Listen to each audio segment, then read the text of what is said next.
DCT-equipped Goldwing models can assist you when manoeuvring in tight spaces with the use of its walking speed mode. To operate the motorcycle at walking speed, sit astride the motorcycle in your normal riding position with both feet on the ground. Make sure the transmission is in neutral and the side stand is up. Start the engine and apply the brake lever. Then press the walking mode switch on the left handlebar. The walking speed mode indicator will be displayed. To move the motorcycle backward, press and hold the shift down switch on the left handlebar and release the brakes. To move the motorcycle forward is very similar. Apply the brake lever, press and hold the shift up switch, then release the brakes.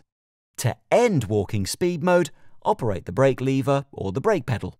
After the motorcycle has stopped, press the walking speed mode switch or press the neutral switch.